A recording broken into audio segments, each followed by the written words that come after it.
So ಎಲ್ಲರ ಕೈಯಲ್ಲೂ ಇವಾಗ madam ಮತ್ತು ಸರ್ ಫೋಟೋ ರಾರಾಜಿಸ್ತಾ ಇದೆ.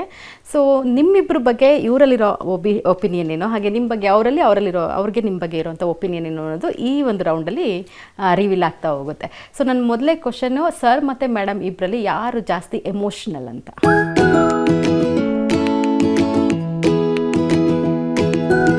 ನಿರೀಕ್ಷಾ, ಯಾಕೆ ಪಪ್ಪ ತುಂಬ ಎಮೋಷನ್ ಅಂತ ಅನ್ಸುತ್ತೆ?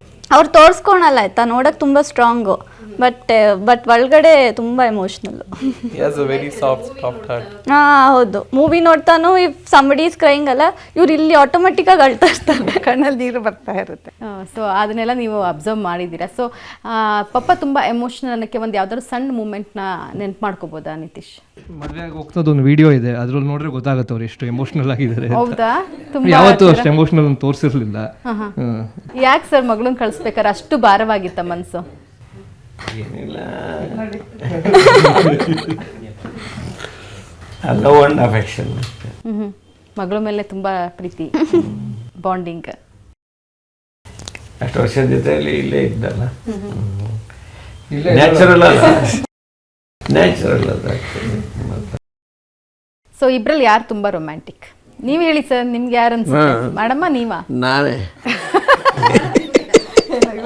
ಅದೇ ವೆರಿ ಫ್ರೆಂಡ್ಲಿ. ಅವ್ರ ಕಾನ್ವರ್ಸೇಷನ್ ಏನೇ ಇದ್ರೂ ಕಾಲು ಹೇಳ್ಕೊಂಡು ದ ವೆರಿ ಫ್ರೆಂಡ್ಲಿ. ಸೊ ಹಾಗಾಗಿ you can just get to know. So ಇಬ್ಬರಲ್ಲಿ ಯಾರಿಗೆ ಥಟ್ ಅಂತ ಕೋಪ ಬರುತ್ತೆ? ಸಣ್ಣ ಪುಟ್ಟ ವಿಚಾರ. ಯಾಕೆ ಸರ್ ನಿಮಗೆ ಬೇಗ ಕೋಪ ಬರುತ್ತೆ? ನಮ್ಮಪ್ಪ.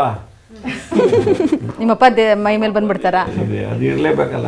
ಬಟ್ ಇವ್ರದ್ದು ಕೋಪ ಹೆಂಗಂದ್ರೆ 1 ಸೆಕೆಂಡ್, ಆಮೇಲೆ ಸರಿ ಹೋಗಿರುತ್ತೆ. ಅಪ್ಪನ ಜೇಬಲ್ ದುಡ್ಡು ಕದ್ದಿದ್ದೀರಾ ನೀವು ಯಾವತ್ತಾರು? ಕದೀನಿ, ಸುಮಾರು ಸರಿ ಕದೀನಿ. ಓಕೆ, ಏನು ಮಾಡ್ತಿದ್ರಿ ತಗೊಂಡೋಗಿ? ಅವರು ಏನು ಮಾಡೋರು, ಸ್ನಾನಕ್ಕೆ ಹೋಗ್ಬೇಕಾದ್ರೆ ಅವರು ಜುಬ್ಬ ಇರಲಿ ಶರ್ಟ್ ಇರಲಿ ನೇತಾಕಿ ಹೋಗೋರು. ನೇತಾಕಿ ಹೋಗಿದ್ರೆ ನಾವು ನೋಡ್ತಾಯಿದ್ದು. ಜಾಸ್ತಿ ಏನು ಕದೀತಿರ್ಲಿಲ್ಲ. ಅಲ್ಲಿ 2 ರೂಪಾಯಿ 5 ರೂಪಾಯಿ ಅವಾಗ ದೊಡ್ಡ ವಿಚಾರ ಅದು. 5 ರೂಪಾಯಿ ಅಂತ ಹೇಳಿದ್ರೆ ಅದು ಇಡೀ ಒಂದು ವಾರ ಮೇಲೆ ನಮ್ಗೆ ಸಾಕಾಗ್ತದೆ. ಓಕೆ, ಏನೇನು ತೊಗೊತಾ ಇದ್ರಿ ಆಮೇಲೆ ಅದರಲ್ಲಿ? ಅದು ತಿನ್ನೋದೇ ಬರೀ. ಅಲ್ಲಿ ಹೋಗಿ ಹೋಟ್ಲಲ್ಲಿ ನಮ್ಮ ಮನೆ ಮುಂದೆನೇ ಒಂದು ಹೋಟ್ಲಿತ್ತು, ಕೃಷ್ಣ ಕಬ್ಬಾರ್ ಅಂತ, ಭಾರಿ ಫೇಮಸ್. ಅದು ಈಗಲೂ ಫೇಮಸ್ಸು ಅಲ್ಲಿ, ಖಾರ ದೋಸೆ ಎಲ್ಲ. ಆ ದೋಸೆ ತಿನ್ನೋಕೆ ಕದ್ದು ಬಿಡ್ತಾಯಿದ್ದೆ. ಓಕೆ, ಸಿಗಾಕೊಂಡು ಹೊಡ್ತಾ ತಿಂದಿದ್ದೀರಾ? ಆಮೇಲೆ ಅವರಿಗೆ ಡೌಟ್ ಬಂದಿದೆ, ದುಡ್ಡು ಹೋಗಿದ್ದು. ಆಮೇಲೆ ಹೊಡ್ತಾನ ಕೊಟ್ಟಿದ್ದಾರೆ, ಯಾರು ಕದ್ದವರು ಏನು ಅಂತೆಲ್ಲ ನಿಲ್ಲಿಸಿ ಎಲ್ಲ ಎನ್ಕ್ವೈರಿ ಮಾಡಿದಾಗ ಸಿಗಾಕೊಂಡಿದೆ. ಸರ್, ನೀವು ಯಾವ ಥರ ಕಾಪಿ ಹೊಡೆದಿದ್ದೀರಾ ಸ್ಕೂಲಲ್ಲಿ? ಅದು ಕೇಳ್ತಿರಲ್ಲ, ದೊಡ್ಡ ಸ್ಟೋರಿನೇ ಇದೆ. ಹೇಳಿ ಸರ್, ನಮಗೂ ಕೂಡ. ನಾನು ಸ್ವಲ್ಪ ಶಿಸ್ತು ಕಲ್ತಿದ್ದು ಅಂತ ಹೇಳಿದ್ರೆ ಪುತ್ತೂರಿನಲ್ಲಿ ಓದಿದ್ರಿಂದ ಸೌತ್ ಕೇಂದ್ರದೆಲ್ಲ ಶಿಸ್ತಿತ್ತು. ಜೊತೆಯಲ್ಲಿ ಅಲ್ಲಿ ಪ್ರತಿ ಮಕ್ಕಳಿಗೆ ಸ್ಟಡಿ ಟೈಮ್ ಇತ್ತು. Do you know, I lost all my four subjects in Sringeri PCMB. So only eligibility ಸಿಕ್ತು. ಆಮೇಲೆ ನನಗೆ ಅಲ್ಲಿಂದ ಮಿಸ್ಚೀಫ್ ಮಾಡಿದ್ರು ಕಾಲೇಜಿಂದ ಅಂತ TC ಕೊಟ್ಟು ಆಚೆ ಓಡಿಸಿದ್ರು, ಫಸ್ಟ್ PUನಲ್ಲಿ. ನಮ್ಮಪ್ಪ ಒಳ್ಳೆ ಕಾಲೇಜು ಅಂತ ಅಲ್ಲಿ ಸೇರಿಸಿದ್ರು. ಅಲ್ಲಿ ಏನೋ ಮಿಸ್ಚೀಫ್ ಮಾಡಿದ್ರು. TC ಎಲ್ಲರೂ ಉಂಟಾ? I am the only student. ಇಲ್ಲಿವರೆಗೆ ನೀವು ತೆಗೀರಿ, ಯಾರು 1 ಲಕ್ಷಾಂತರ ಸ್ಟೂಡೆಂಟ್ಸ್ ತೆಗೀರಿ, ಮನೆಗೆ TC ಕಟ್ಟಿ ಕಳಿಸಿದಂಥ ಯಾರ ಒಬ್ಬ ಇದ್ದಾನೆ ಅಂದರೆ ಅದು Bhojegowda. Malaysia students, Singapore students ಎಲ್ಲ ನಮ್ಮ ಹಾಸ್ಟೆಲಲ್ಲೇ ಇದ್ದರು. ಸೊ ಅವ್ರಿಗೇನು ಸ್ಟಡಿ ಬಗ್ಗೆ ಅಷ್ಟು ಇರಲಿಲ್ಲ. ಅಲ್ಲೋಗಿ ನಾವು ರಾತ್ರಿ ಬೆಳಗು, ನಿಮ್ಗೆ ಗೊತ್ತಾ ಈ ಸರಳಿರುತ್ತಲ್ಲ, ಇದು ಗ್ರಿಲ್, ಈ ಗ್ರಿಲ್ಲಿಗೆ ಸ್ಕ್ರೂ ಡ್ರೈವರ್ ಹಾಕಿ ಎಲ್ಲ ಹಾಕಿ ಆ ಗ್ರಿಲ್ಲನ್ನೇ ಆಚೆ ಇಡ್ತಿದ್ದು. ಇಲ್ಲಿಗೆ ಮುಂದುಗಡೆ ಬಾಗಿಲು ಹಾಕಿರೋದು, ರೂಮಲ್ಲಿ ಮಲಗಿದಂಗೆ ಆ ಗ್ರಿಲ್ಲಿಂದ ಆಚೆ ಹೋಗಿ ಪಿಕ್ಚರ್ ನೋಡೋಕೆ ಹೋಗೋದು. ಮತ್ತು ಅಲ್ಲಿಂದ ಬರೋದು ಒಳಗೆ. ಇದನ್ನು ಒಂದು ದಿವಸ ವಾರ್ಡನ್ ಗೊತ್ತಾಗಿ ಯಾರೋ ಹೇಳಿದ್ರು, ಬೇರೆ ಸ್ಟೂಡೆಂಟ್ಸ್ ಇತ್ತಲ್ಲ ಹೇಳಿದ್ರು, ನೋಡ್ಬಿಟ್ರು ಎಲ್ಲ ಹಿಡ್ದು ನಮ್ಮ ರೂಮಿಂದ ಗ್ರಿಲ್ಲು ಎಲ್ಲ ನಮ್ಮ ರೂಮಿಗೆ ಬಂದುಬಿಡೋರು. ಇಲ್ಲಿಂದ ಆಚೆ ಹೋಗೋದು, ಮತ್ತು ಒಳಗೆ ಬಂದು ಇಲ್ಲಿಂದ ಡಿಸ್ಪರ್ಸ್ ಆಗೋದು. ಅವರು ಒಂದು ದಿವಸ ಟವಲೆಲ್ಲ ಹಾಕ್ಕೊಂಡು ನೀಟಾಗಿ ಬೆಡ್ಶೀಟಾಗಿ ಕಾಯ್ತಾ 2 ಜನ ವಾರ್ಡನ್ನು ಪ್ಲಸ್ 2 ಕಾದು ನಮ್ಮನ್ನೆಲ್ಲ ಹಿಡಿದ್ರು. ಹಿಡಿದ ಮೇಲೂ ಮತ್ತೆ ಕೆಲಸ ಮಾಡಿದ್ರು. ಸೊ ಇನ್ನು ಇಲ್ಲೇ ಬಿಟ್ಟರೆ ಇನ್ನು ಸರಿಯಾಗಲ್ಲ, ಇಡೀ ಎಲ್ಲ ಹಾಳು ಮಾಡಿಬಿಡ್ತಾರೆ ಅಂತ ನಮಗೆ ಮೊನ್ನೆ ತನಕ TC ಕಳಿಸಿದ್ರು. ಆಮೇಲೆ ಅಲ್ಲಿ ನಮ್ಮಪ್ಪ TC ನೋಡಿ ಬರ್ತೀನಿ, ಆಮೇಲೆ ವಿಚಾರಿಸ್ತೀನಿ ಅಂತ TC ಎಷ್ಟು ಹೋದರು. ಅಷ್ಟೊತ್ತಿಗೆ ಇನ್ನು ನಾನು ಉಳ್ಗಾಲಿಲ್ಲ ಮನೇಲಿದ್ದರೆ ಅಂಥೇಳಿ ನಮ್ಮ ತಾಯಿ ಪಾಪ ಆವತ್ತಿನ ಕಾಲದಲ್ಲಿ ನನಗೆ 250 ರೂಪಾಯಿ ಕೊಟ್ಟರು.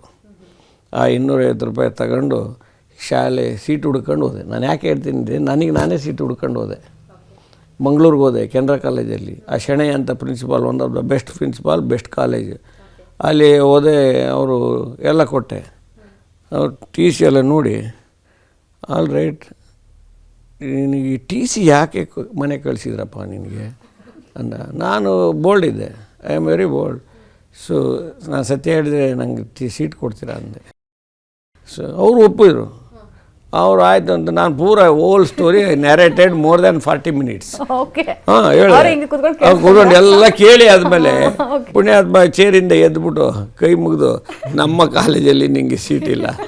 ಅಯ್ಯೋ ದೇವ್ರೆ, ನಾನು ಗಳ ಹತ್ತೆ ನಾನು ಕಣ್ಣೀರು ಹಾಕಿ, ನೀವು ಸತ್ಯ ಹೇಳಿದ್ರೆ ಕೊಡ್ತೀನಿ ಅಂತ ಹೇಳಿದ್ರಿ. I want to reform myself, ದಯವಿಟ್ಟು ನನಗೇನೋ ಮಾಡಿ, ನಾನು ಹಿಂಗೆ ಆಗ್ಬಿಟ್ಟಿದ್ದೀನಿ, ನನಗೆ ಒಳ್ಳೆ ಸ್ಟೂಡೆಂಟಾಗಿ ಇರ್ತೀನಿ ನಿಮ್ಮ ಕಾಲೇಜಲ್ಲಿ ಅಂತ ಭಾಳ ಕೇಳ್ಕೊಂಡೆ. ಆಗಲಿಲ್ಲ. PUC ಹೋಗಿ ಹೊರಗಡೆಯಿಂದ ಬಂತವಲ್ಲ ಊರಿಗೆ ರಜಕ್ಕೆ ಬಂದಾಗ ನಮ್ಮದೊಂದು ಟೀಮ್ ಇತ್ತು. ಇಲ್ಲೊಂದು SLC ಫೇಲ್ ಆದರು. ಅವ್ರು SLCನೇ ಮಾಡಲಿಲ್ಲ ಕೆಲವರು, ಇನ್ನೂ ಪಾಪ ನನ್ನ ಕ್ಲಾಸ್ಮೇಟ್ಸು. ಇವ್ರಿಗೆ ತೋರಿಸಿದ್ದೀನಿ, ಅವನು ದನ ಹೊಡ್ಕೊಂಡು ಹೋಗ್ತಾನೆ ಈಗಲೂ. ಅವ್ನು ನೋಡಿ ನನ್ನ ಕ್ಲಾಸ್ಮೇಟು ಅಂತೇಳಿ ಅವನಿಗೆ ಕರೆದು ಬಂದು ಅಲ್ಲೇ 500 ರೂಪಾಯಿ ದುಡ್ಡು ಕೊಟ್ಟು, ಚೆನ್ನಾಗಿದ್ದೇನಾ ತಿಮ್ಮಣ್ಣ ಅಂತ ಕೇಳಿ ಈಗಲೂ ಮಾತಾಡಿಸಿ ಅವನಿಗೆ ದುಡ್ಡುಗೆಲ್ಲ ಕೊಟ್ಟು ಬರ್ತೀನಿ ನಾನು. ಗೊತ್ತೇ, ಅವ್ರ ಜೊತೆಲಿ ಕೇರಮ್ ಮಾಡ್ತಾಯಿದ್ದು ನಾವು. ಒಳ್ಳೆ ಕೇರಮ್ ಪ್ಲೇಯರ್, ನಾನು ಒಳ್ಳೆ ಕೇರಮ್ ಪ್ಲೇಯರು. ಕೇರಮಲ್ಲಿ ಬೆಟ್ ಕಟ್ಟಿಂಗ್ ಆಡ್ತಿದ್ದು. ಬೆಟ್ ಕಟ್ಟರೆ ಅವರು ಕೇಳಿದ್ರು ಸಾಯಂಕಾಲ ಕೋಳಿ, ದೋಸೆ ಮ್ಯಾಚ್ ಫಸ್ಟು. ಆ ದೋಸೆ ಸಾಯಂಕಾಲ ಆದಮೇಲೆ ರಾತ್ರಿಗೆ ಕೋಳಿ ಅಂತೇಳಿ ಕೋಳಿ ಬೆಟ್ಟಿಂಗ್ ಆಡಿ ಗೆದ್ದುಬಿಟ್ಟೆ ನಾನು. ಗೆದ್ಬಿಟ್ಟು ಕೋಳಿ ತರಬೇಕಲ್ಲ ಅವರು ಸೋತವರು. ಆಯಿತು ಅಂತ ಕೋಳಿನೂ ಆಯಿತು, ರಾತ್ರಿ ಊಟನೂ ಮಾಡಿ ಆಯಿತು. ಊಟ ಮಾಡಿ ಎಲ್ಲ ಆಯಿತು.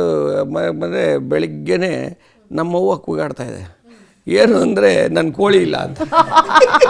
ಈ ನನ್ನ ಮಕ್ಕಳು ನಮ್ಮನೆಯಲ್ಲೇ ಮ್ಯಾಚ್ ಆಡಿ ನಮ್ಮನೇ ಕೋಳಿದೇ ಕದ್ಬಿಟ್ಟಿದ್ದಾರೆ. ಅವ್ರು ನಮ್ಮನೆ ಕೋಳಿದೇ ಕದ್ಬಿಟ್ಟಿದ್ದಾರೆ.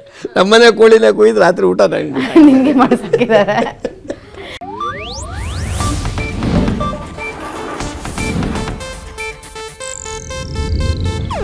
ಇದು ಏಷ್ಯಾನೆಟ್ ನ್ಯೂಸ್ ನೆಟ್ವರ್ಕ್ ಪ್ರಸ್ತುತಿ.